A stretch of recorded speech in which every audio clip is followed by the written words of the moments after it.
Prepare for a truth revolution. Actually, you can prove God exists.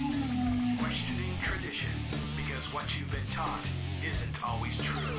The truth will set you.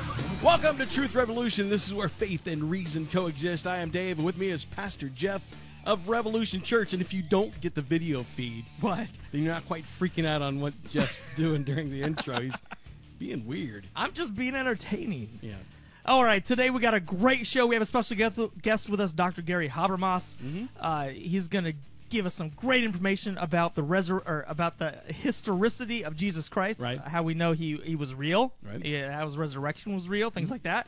Not just a myth. Of course, we're always going to answer Bible contradiction. Always. We're going to do that again. So, Dave, Yeah. if people want to know more about this show, where do they need to go? TruthRevolution.tv. And if you go there, you're going to get a link to Dr. Gary Habermas' website and also the book that he has just recently put out. It's free. It's called The Evidence for the Historical Jesus. It's free at GaryHabermas.com. Of course, we're going to link to that at TruthRevolution.tv. That's right. You want to put that on your favorites. Actually, you want to make it to where as soon as your computer comes on, Truth Revolution is right there. Yeah, that's right. Like, it just boots up automatically it's to your the home website. screen, right. All right, Dave, go ahead and introduce our guest today. All right, he's a professor at Liberty University. Dr. Habermas has written over 20 books and over 100 articles on the life of Jesus and other subjects. So, welcome, Doc. Yeah, welcome.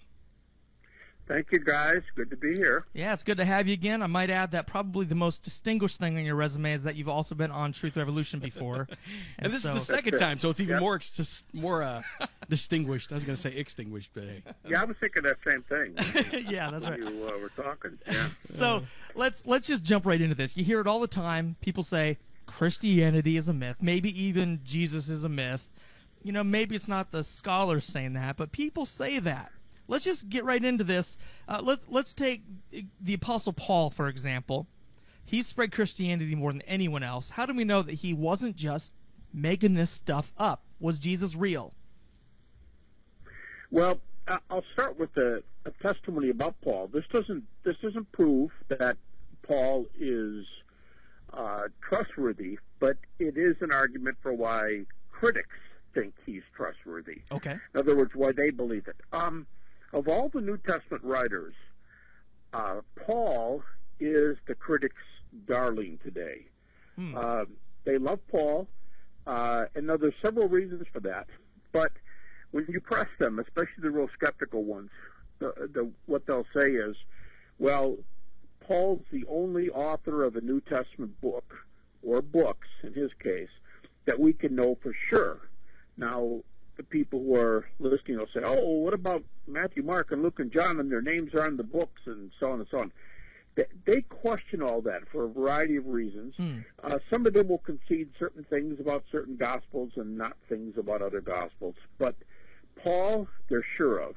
And they take the 13 books that bear Paul's name, and 7 of them, in other words, a little over 50%, 7 of them are unanimously held to be historical, authentic, true, at least in this sense. Now, when I say true, I don't mean inspired, but according to the critics.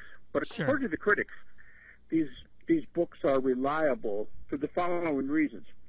Paul is a scholar. He's wise. He studied under the top people at that time. He can put a good argument together.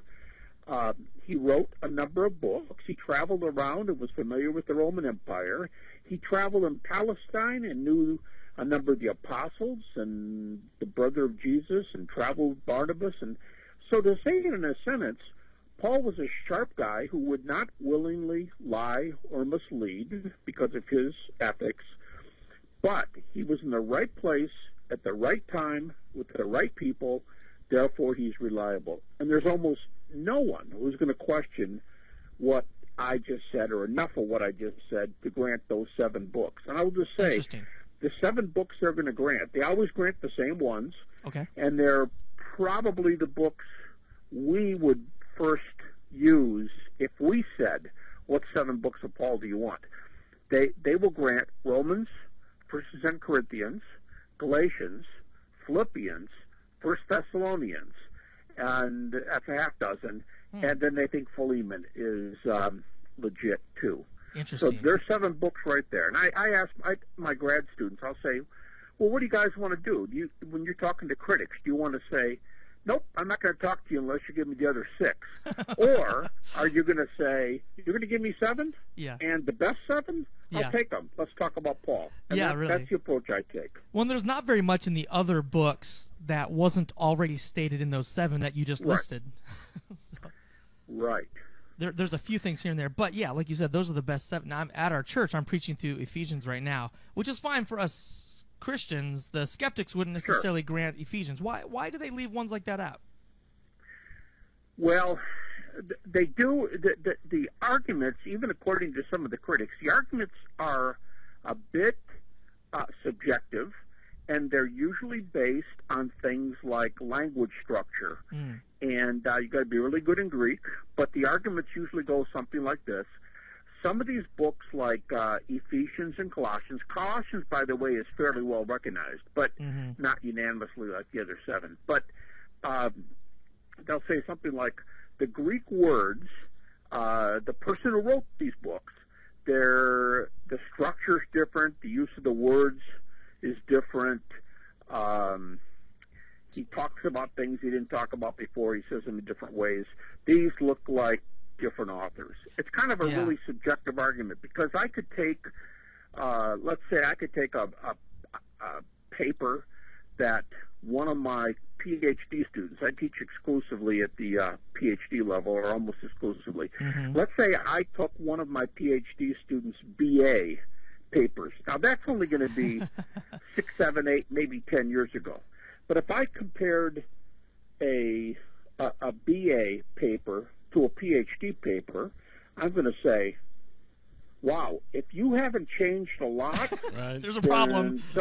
Something's wrong with you. Yeah. You're not doing real research. I see you haven't grown in your vocabulary at all. That kind of thing. One And I thing- would also add here, Paul's concerns are different. He's been through persecution. We all change as we go along life. Yeah, So, absolutely. Wasn't there a point where Paul actually had a scribe at some point? And would it also stand to reason that maybe the scribe might actually not use verbatim what Paul said? Maybe he might change it a little bit, or am I off base?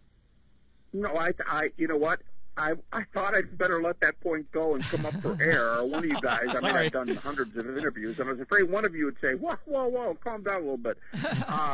If I were to give a second reason, the first one is that we all change, and that there's a lot of difference between a BA student and the same guy, John Doe, at a PhD level. My second reason would be the one you just gave. Bart Ehrman, the very well-known, best-known skeptic probably in the U.S., has said that the so-called amanuensis issue, the issue of scribes, is very important. And in cases where the New Testament writers use scribes, I mean, we're talking about Paul and Romans, and I couldn't keep anybody from granting Romans, but Paul and Romans, here's a big one for you. A lot of critics think there's a huge difference between 1st and 2nd 1st and 2nd Peter regarding the Greek, and there is a lot of difference. The Greek, the Greek in 1st Peter is worlds better than the Greek in 2nd Peter. But at the end of 1st Peter, Peter says, I'm writing this by the hand of Silvanus, i.e.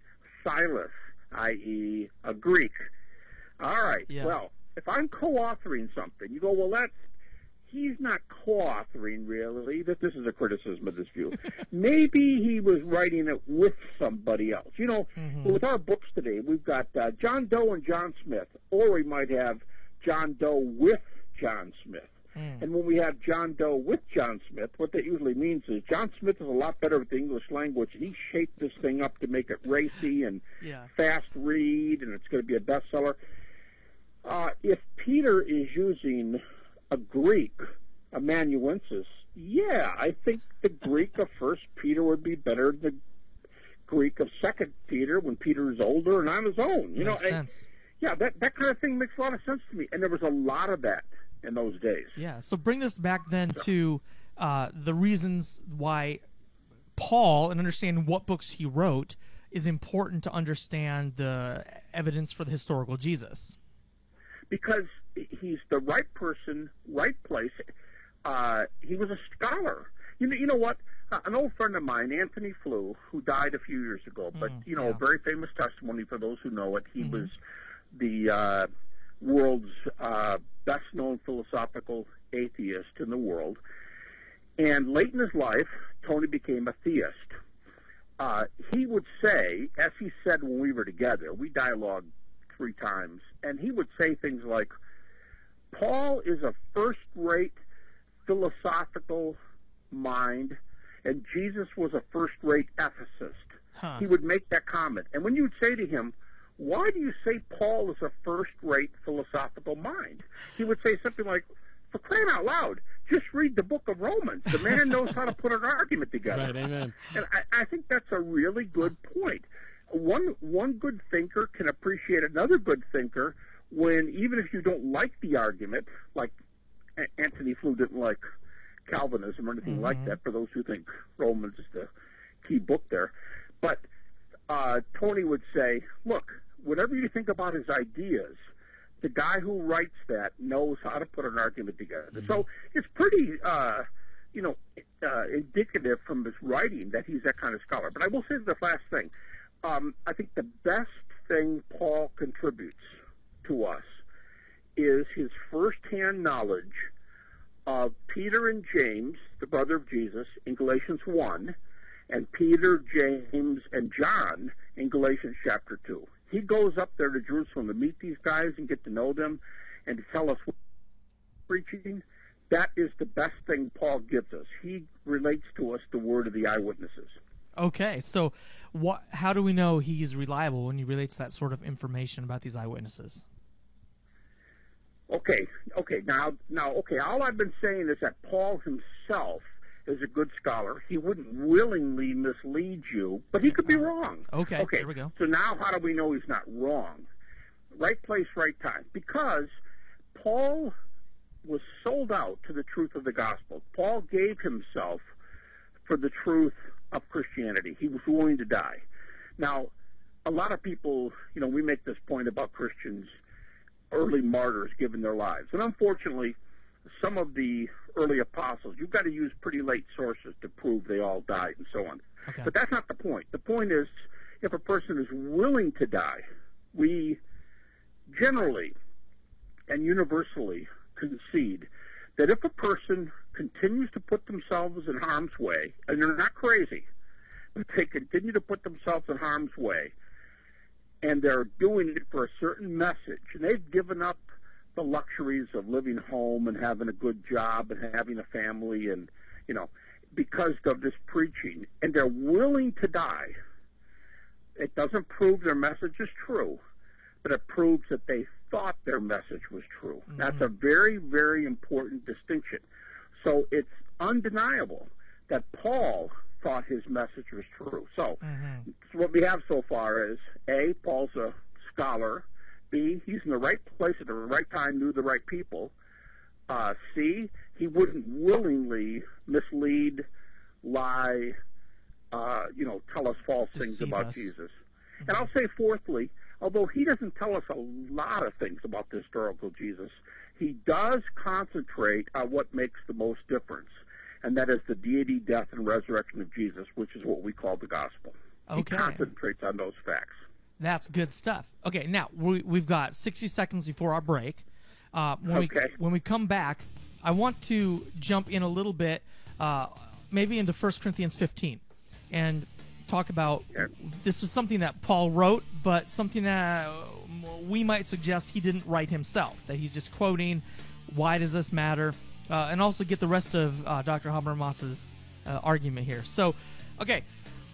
TruthRevolution.tv. Right. You want to get out there, you can check out past shows and truth shots. And it's going to link us to Gary Habermas's website, where you can download this book, Evidence for the Historical Jesus. He's got it all laid out. Just a large, great, easy-to-read book. Free. I mean, you can't complain. Right. It's free. That's my favorite price right there. We're making him do the 30, 45-minute compressed version here while we interrupt and ask all sorts of questions, too. But he lays out a really good argument during this in this ebook. He's also got lots of other great stuff, too. So, all right. Hey, we're going to be right back in this sentence break, Bible contradiction, and more arguments about the historical Jesus. Truth Revolution. And we're back. We're talking with Dr. Gary Habermas about his new book, The Evidence for the Historical Jesus. That's right. And we mentioned on the intro to the show here that he had written 20 books, or we said over 20 books. But to be clear on this, now we kind of miscommunicated, Dave. Okay. I didn't say this right. We said it was over 20 books. It was 20 books on the resurrection alone. Right. So Wow. He's got over 40 books, and I probably own 40 of them.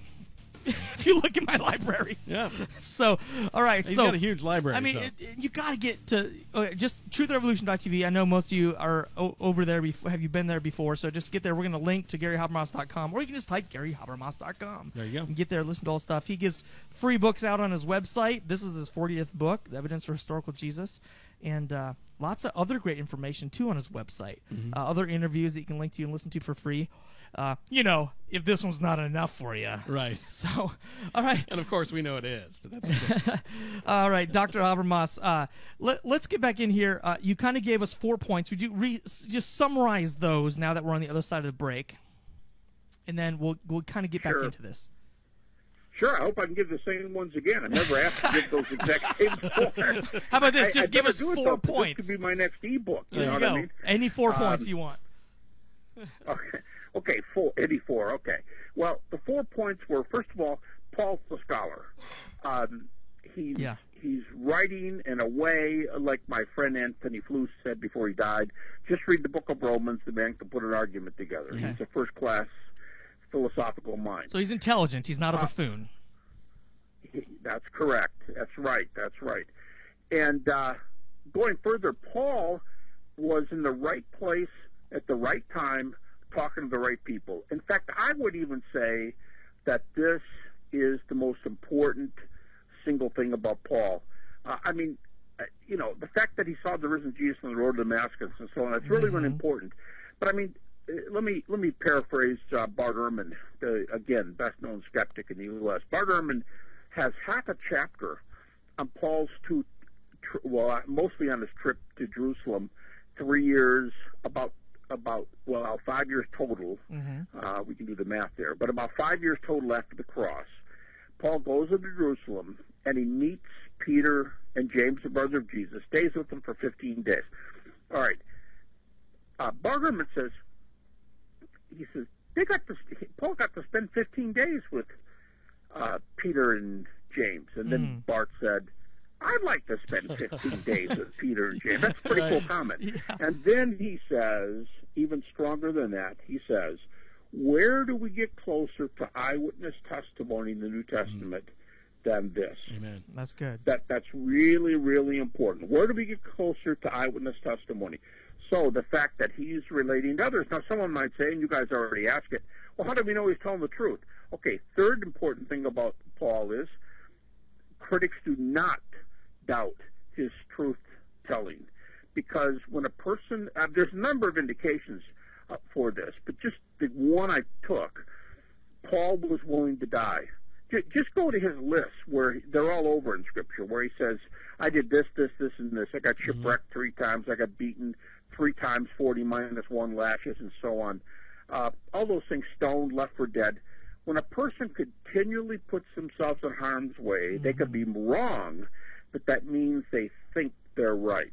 Yes. And for Paul to think he's right after his trip to Jerusalem, right there in Galatians 1, he says, I assure you I am not lying. He tells you that right at the end of Galatians 1. Okay, that's the third thing. He's honest. He's straightforward. Fourth thing, while he doesn't tell us a whole lot about the historical Jesus, what he concentrates on is the most important of all. He concentrates on the deity, death, and resurrection of Jesus. Our best arguments come from Paul, and that's the center of the Christian faith. So what he gives us on the gospel, he really does it up well for us. It's the most important part of our faith. So if we were going to look for a good witness, we'd want a witness who would know whether or not Jesus claimed to be God, whether or not Jesus died and rose from the dead. And then we'd want to know that that witness was actually committed and believed what they were telling us. We'd want to know that he had access to the actual information and the the real people, and that this was an intelligent person. And this is exactly what we have in Paul. This is basically That's what what you have. Yeah. So Now, just throw in there that additional point we started the broadcast with. Critics think that we have, that of the 13 books up there of Paul's name, they will concede at least 7. In fact, Barterman and others of that stripe, critics, they call these the indisputable Pauline epistles. Indisputable. So there's almost no one who's going to throw a flag up there. So you've got 7 books to work with. And what do you know about the gospel of Jesus Christ from a guy who went around and talked to everybody? Sure. You know, and critics are going to say, well, what did Paul know? I mean, even if your story's true about him meeting Jesus on the road to Damascus, I mean, we don't have any reason to think he knew about Jesus earlier, so where does he get all this stuff? And again, that's the key, is the earlier point. He spent time with these guys, he knew these guys, and he asked them. In fact, just one reference. At the end of that text that you said you wanted to talk about, 1 Corinthians 15, yes, at the end of Paul listing this creed, which is verses 3 and following, 3 to 7, then he tacks on his own appearance at the end, verse 8. And 3 verses later, verse 11, he's talking about he and the other apostles seeing Jesus. And he says, whether it's I or whether it's they, whether I or they, so we preach and so you believe. He's telling the people, I don't care if you come to me. You know, if Peter comes to your church, ask Peter these questions. You don't have to come to me and ask these things. This is what we preach, and this is what you believe. And in the next few verses, it says we, the plural pronoun, first person plural pronoun. 3 times he says, we're preaching. Who's the we? He and the other apostles. How does he know that stuff? Because he's talking to them. That's good. So the best way we know what Jesus taught is Paul's investigations. It's a wonderful argument. And that really kind of rules out some of the ulterior motives people might try to assign. I mean, other than the fact that he was, instead of becoming an up-and-coming Jew, which he was, he was shipwrecked, he was beaten, he was imprisoned. But, this thing, too, I mean, his writings to people is saying, look, even if you don't get it from me, that's fine. His goal wasn't fame or fortune here. All right, That's right. That's right. We're gonna jump and we're gonna answer a Bible contradiction and then come right back to this information. Bible contradiction. All right, Bible contradiction today comes from 1 Samuel 13:5. Okay. It says that the Philistines had 30,000 chariots. Whoa! Yeah, that's a larger number than any recorded chariot armies in history. Okay. Is the Bible just really this ridiculous? What's going on here, man? So, yeah, that's a good question. A lot of places, ebelbible.com, The Thinking Atheist, a lot of places have problems with this passage. You couldn't have 30,000 chariots. Well, in our cracked acronym, which we use to solve Bible contradictions, to properly interpret the Bible, we're going to go with the letter M here, which stands for manuscripts. Right. Actually, it's early meaning and manuscripts. This is probably, now listen up, Bible believers, don't freak out when you hear me say this, but this is probably an error, a copyist error. Okay, the number here was probably 3,000, not 30,000. It's a very small grammatical spelling error. The NIV, if you have an NIV, it translates it 3,000 chariots because there's other manuscripts, earlier manuscripts, that record it as 3,000, not 30,000.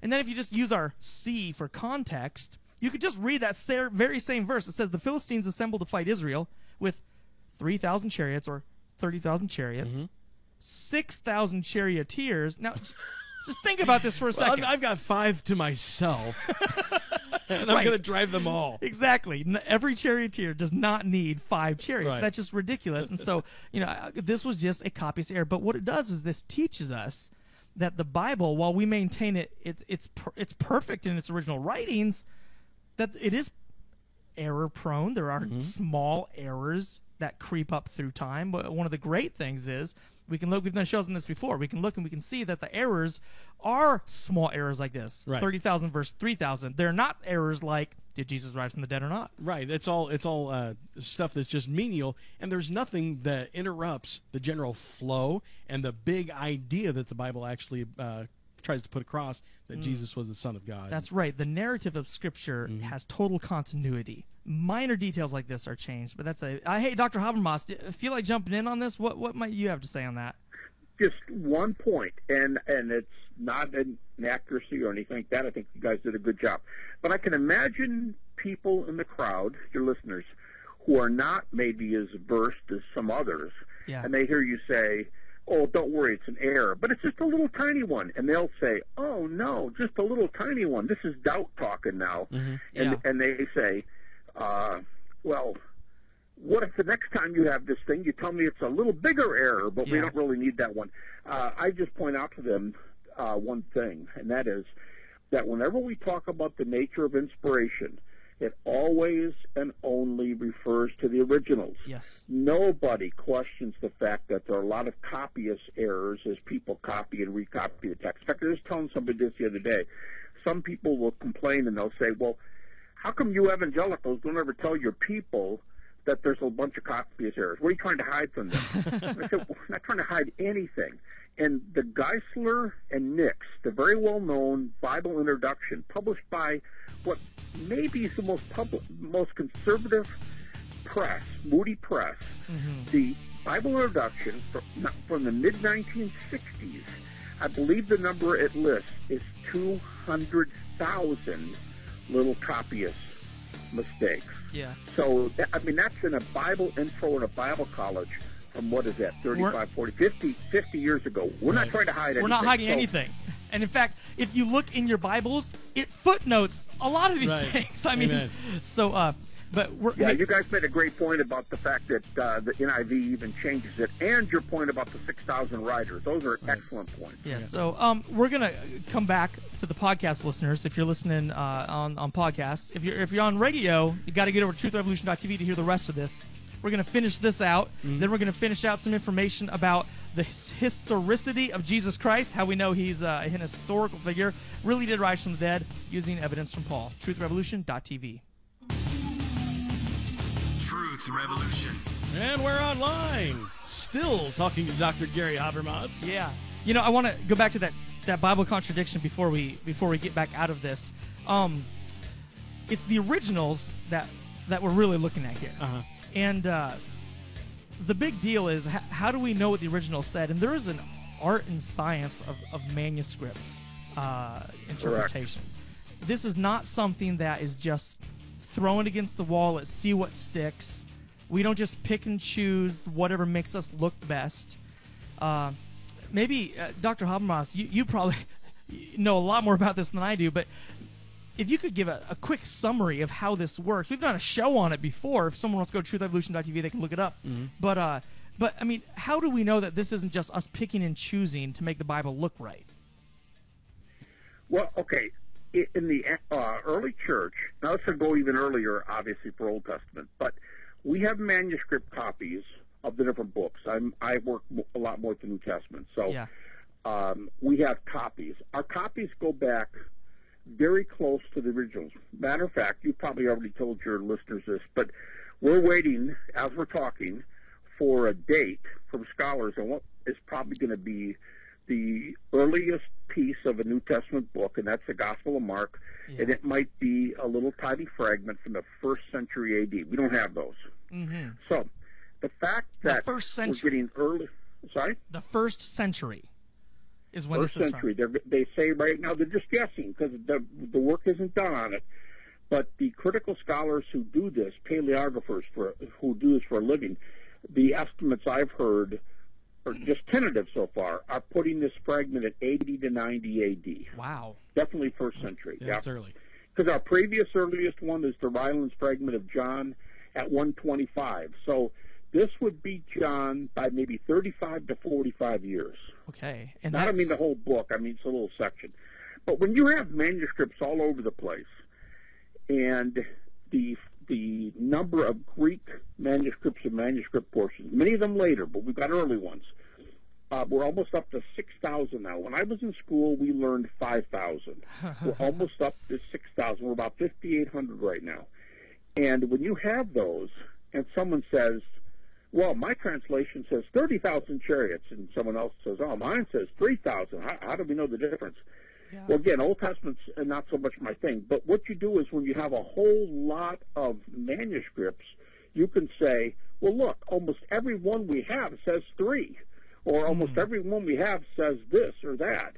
So you can argue from these well-known principles, and here's the bottom line. When you interview critical scholars, people who don't say something is true just because the Bible says so. Right. When you interview critical scholars, they will agree that our text, we have essentially what the originals were. In fact, Westcott and Hort, over 100 years ago, said that we had about 95% of the original text, that we could reconstruct it. The last time I saw a figure put it at 99%. Wow. Over 99. So, yes, you're right. This is not a guess. This is putting things together. And if you go, well, somebody could have lied about it at a really early date, well, that's great. So all the manuscripts in Ephesus lied about it. But how come, what do you do with the manuscripts around the world that didn't lie about it? So we've got the original, that kind of thing. Yeah, that's good. And so, I mean, one of the great things is you just do some comparisons. Hey, do our Bibles match what they wrote almost 2,000 years ago? Right. And we can see very clearly, hey, it hasn't changed all that much. Right. And so, yeah, this is an art. This is a science. I'll tell you what. Yeah. When I was in Bible college years ago, many years ago, and we had to read, books for our Old Testament introduction, New Testament introduction. We had a list of translations we could read from. The teacher didn't care, and on the list was the Revised Standard Version. What was real interesting about 1970, because now there's a new Revised Standard, but in about 1970, the Revised Standard Version was the major,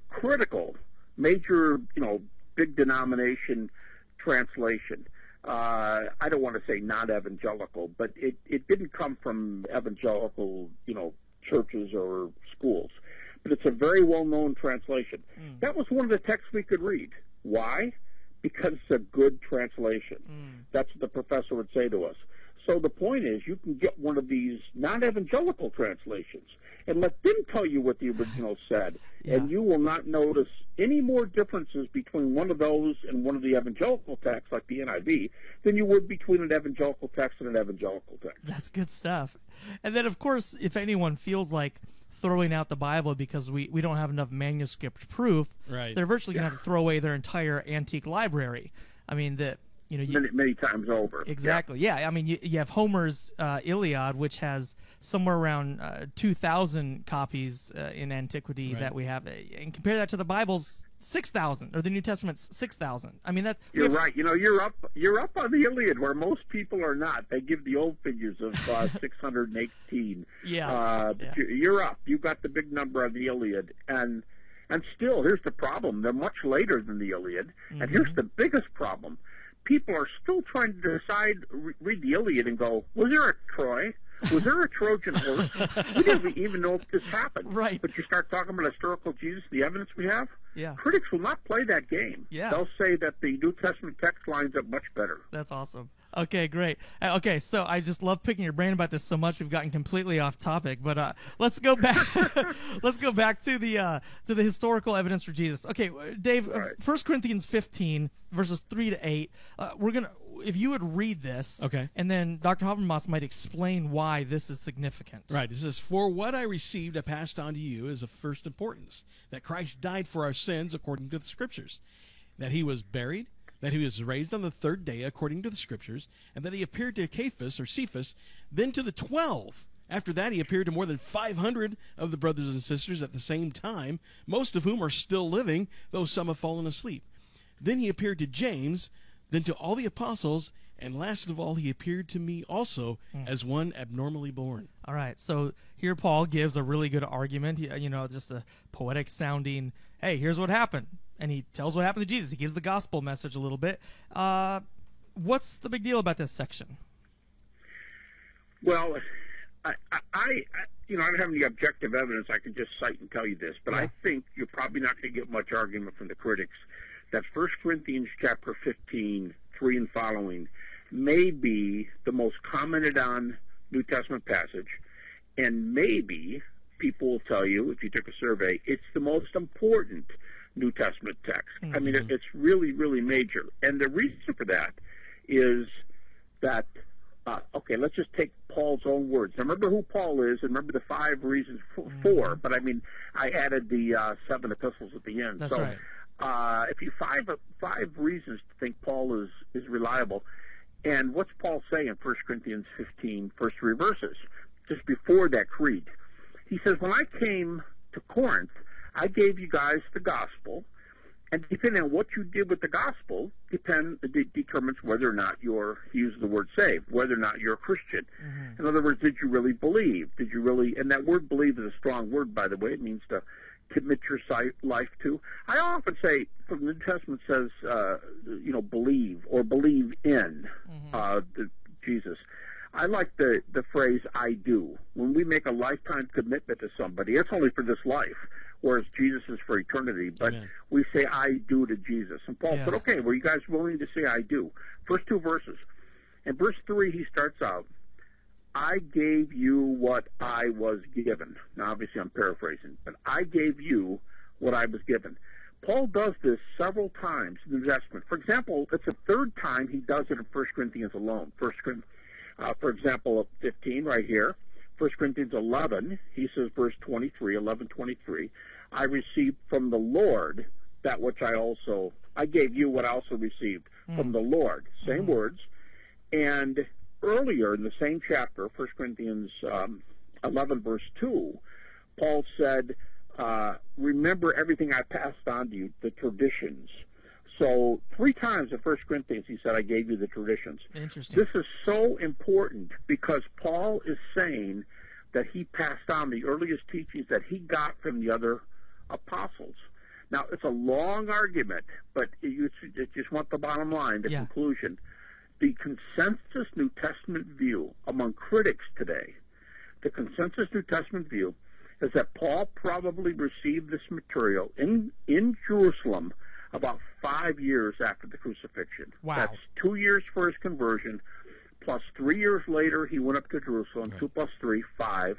We can date Paul's getting this material, according to most scholars, to just 5 years after the cross. Bart Ehrman, for example, that's when he got it. It predates him because he got it from somebody else. Sure. So Bart Ehrman says this material goes back to 1 to 2 years after the cross. 1 to 2 years later, not 50 years. Wow. 1 to 2 years. We just don't have that kind of stuff in ancient history. That is and that's astounding. Right. And this means there was It not is enough. absolutely astounding. There was no time here for legend to creep in. This Right. this is not an Elvis sighting. Well, more important than not enough time for legend to creep in, because sometimes, I mean, you know how long it takes legend to creep in? I can listen to you and then go lie about you in 5 minutes. I mean, we can spread goofy stories, but what's neat about Paul is, remember the earlier points, critics believe he was very honest to a fault. Mm-hmm. He was a great scholar. He knew the eyewitnesses. He ascertained the nature of the gospel. He made trips up to Jerusalem, more than one, to ask the other apostles what the gospel was about. Galatians 2, he goes back up there. James, the brother of Jesus, Peter, same 2 from Galatians 1, are there again in Galatians 2, plus John. And he said, Galatians 2:2, I set before them the gospel I was preaching to make sure I wasn't running in vain. And just about 3 verses later, these 5 words in English, they added nothing to me. They added nothing to me. So I set before them the gospel I was preaching. I said, guys, what do you think? Are we all on the same page here? And they didn't add anything to me. Just a few verses later, verse 9, Galatians 2:9, they give Paul and Barnabas the right hand of fellowship. So it's incredible because, you know, they don't do that easily in the early church. I don't put my blessings on you. In fact, John, the epistle, tells us not to say blessings on you for someone who's not Orthodox because you participate in their error. But they gave Paul and Barnabas the right hand of fellowship. What's that mean? Yeah. They believed Paul was Orthodox. Paul believed they were Orthodox. That back and forth kind of checking, it's invaluable. This is great stuff. All right, again, this is Dr. Gary Habermas with his new book, Evidence for the Historical Jesus, which he is giving away for free. If you're looking on YouTube, Right. You can see the cover of the book right there on a tablet. Right. He's giving this away for free. At GaryHabermas.com, you want to get there. And we're going to link to it at truthrevolution.tv. So if you've been to our site before, You can just jump right over there. Check out all his good material. Hey, I want to say thank you so much for coming on the show again and giving us access to your intellect. This has been a really good time. Enjoyed it, guys. You're asking good questions. I liked your little deal there about contradictions. It was a good time, very edifying. Great. I enjoyed it. All right. God bless, and take care.